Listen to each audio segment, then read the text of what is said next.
Alright, so this next reaction is the 10 best of Naughty Dog games, and it's by Mojo Plays. Now that I think about it, I I know y'all wanted to see some more gamer reactions along with, my own gameplays.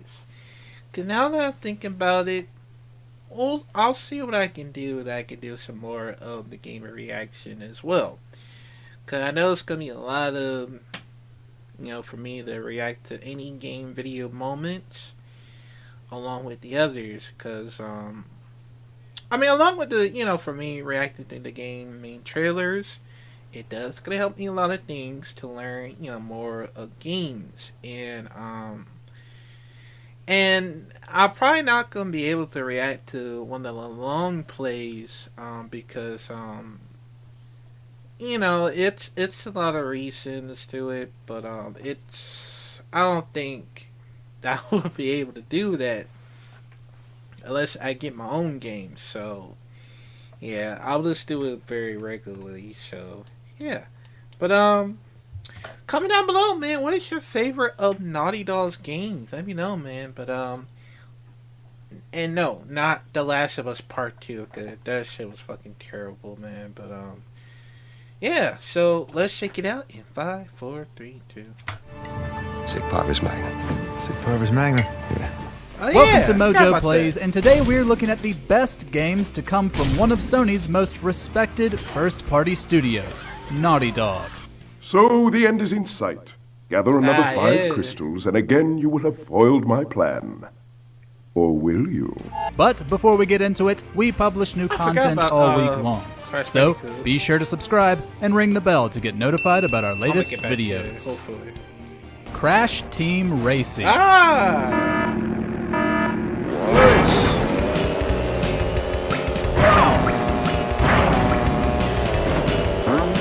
After giving Mario a run for his money in platformers, Naughty Dog took aim at one of the mascot's subgenres with Crash Team Racing. And it's still one of the best kart races to ever be released. Maybe it didn't bring much new, but it didn't need to. It took the tried and true mechanics and crashified them, making for a zany, colorful, exciting experience, whether you were playing the story mode or against a friend.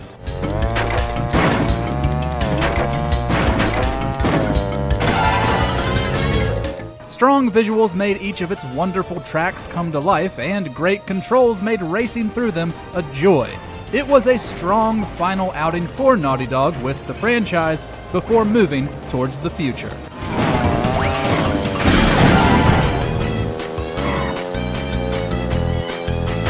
Uncharted 3: Drake's Deception.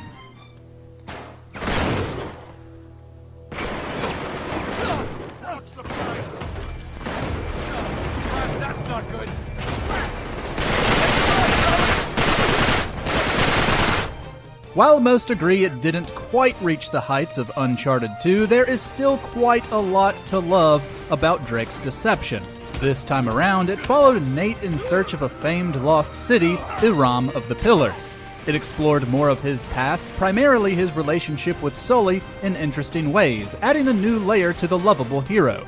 They might wonder why a middle-aged horse is following young boys down alleyways. You are a crafty little beggar, aren't you? While some were critical of its linearity, the set pieces grew bigger and bolder, delivering thrills in the highest regard.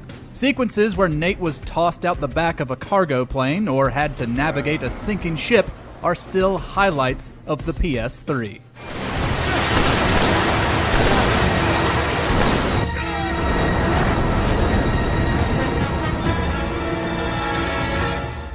Jak 2. She's going on and on about mystical energy channels, evil curses, stupid woo crap. Forget all that. I'm gonna sum this up quickly because now you're cutting into my siesta time. Where Excuse me. Play you for those ultras? Well, we're kind of high level. the first Jak and Daxter game was a more light-hearted and easier action platformer, Jak 2 cranked up the difficulty and dark, grim tone. After he's experimented on for 2 years, the game follows a newly powered Jak and his wisecracking companion as they fight against Baron Praxis in the dystopian Haven City.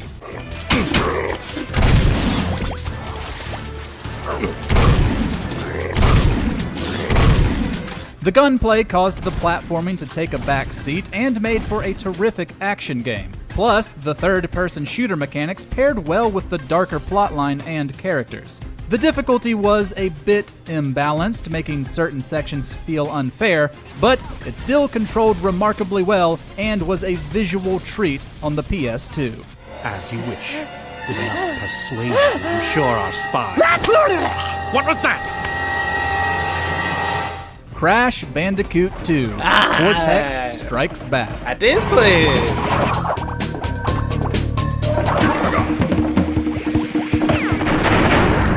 In this sequel, Naughty Dog took everything it did in the first Crash Bandicoot and made it all better. There was a bit of fun to the story, following Crash as he was fooled into helping his nemesis, Dr. Neo Cortex, who lies about wanting to save the world. More importantly, level design, controls, and visuals were vastly improved.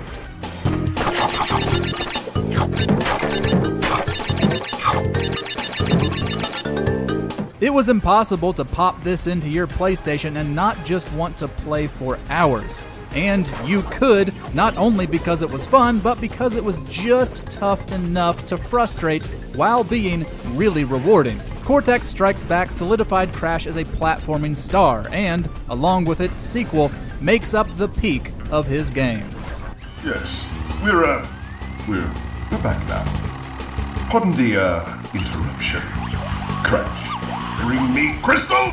Jak and Daxter, the Precursor Legacy. I did play And I it. bet there are even more of them out in the wilds, just waiting for some brave adventurer to find. Well, we've got the brave adventurer at least. The first Jak and Daxter was not a huge leap from Crash Bandicoot in terms of core platforming gameplay, but it was a tremendous evolution, branching in different directions for something more varied. And because it was on the then brand new PlayStation 2, it was far grander in scope with its world and story than what Naughty Dog had done before. That's not to mention the impressive graphics that brought it all together.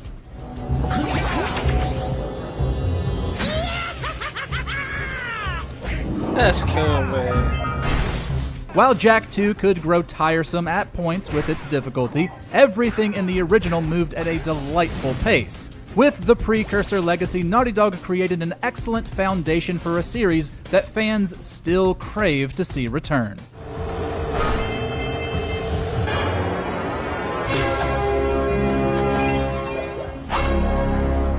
The Last of Us Part 2. It's unbelievable. Are you kidding me? Are you goddamn kidding me? You put The Last of Us Part 2 on it, but not Last of Us Part 1. Are you kidding me right now?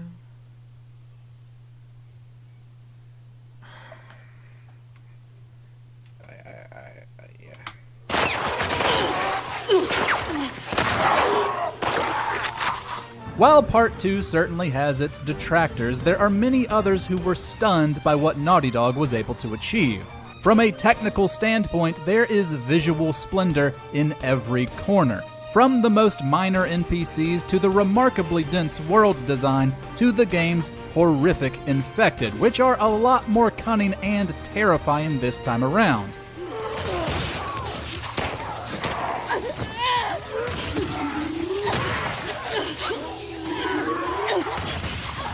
The tale of Ellie and Abby, both nearly destroyed through their own quests for vengeance, is one of aching heartbreak and despair. Within the characters lie themes of grief, forgiveness, and the struggle to understand an extremely different perspective, explored wonderfully through Abby's relationship with Lev, who should be her sworn enemy.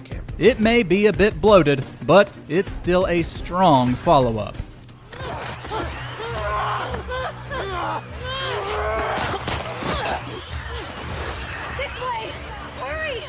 Uncharted 2, Among Thieves. The light of the great Khan shelters the fate of the 13. Marco Polo hid something inside this lamp. Something that pinpoints the site of the Lost Fleet. From the moment Nathan Drake wakes on a train hanging from a cliffside with a bullet wound in his gut, Uncharted 2 has its talons firmly in you. Naughty Dog promised a grander, more fulfilling adventure than the first time around, and needless to say, the team delivered. Every shortcoming in Drake's fortune was rectified. I'll The probably have plot to was get more that collection thrilling, the visuals photo. just a bit crisper, You know. the characters were a bit more daring and likable, and my god, the set pieces.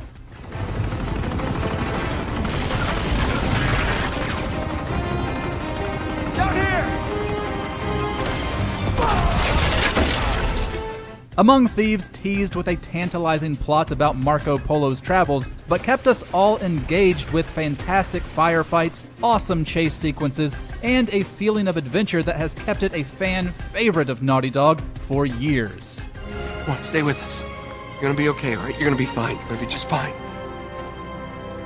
Elena, don't do this. Elena! Crash Bandicoot Warped.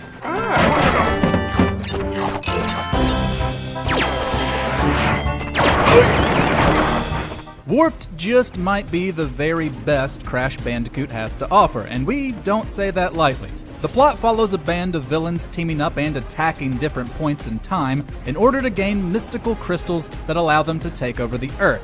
Because of the time travel plot, the developers clearly had a lot of fun in designing levels, all of which delight the imagination. It all looked amazing too, naturally so, since Naughty Dog built off the charming, cartoonish visual style Crash was already known for. New FanDuel customers get $200 in bonus bets if their first $5 bet wins. Yes! Fan on.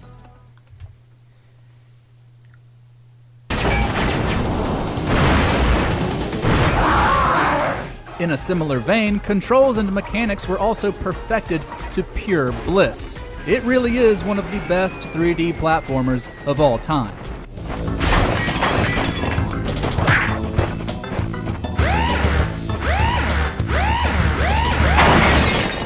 Uncharted 4, A Thief's End. Sam! Come on! I'll pull you up! I got you! Come on!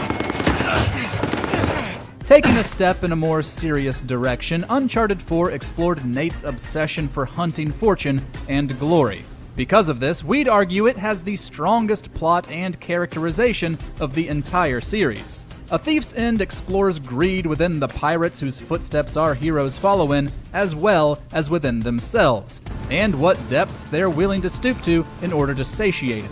And quite frankly, Nolan North has never been better as Nate.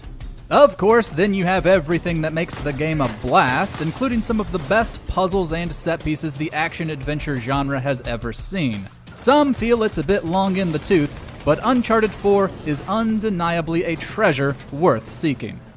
Another arrow. Let's go find out where it's pointing, huh? The Last of Us. Of course. That's what I need.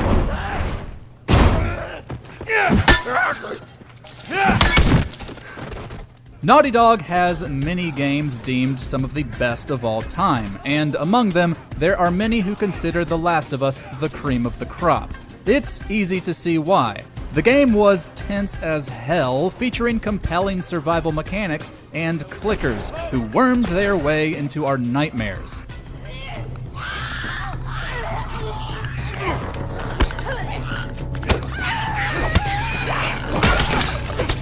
However, when it was released, there was nothing that featured quite as much depth in its characters and themes than this. While an undead apocalypse and the descent of human decency had been explored in fiction in multiple formats, Joel and Ellie provided the story's beating heart. Players everywhere were captivated by their dynamic. Her lovable goofiness and crass mouth made us all want to protect her, bringing warmth to Joel's rough, guarded persona and making his defense of her entirely relatable. Henry! Get back, Sean! Hey!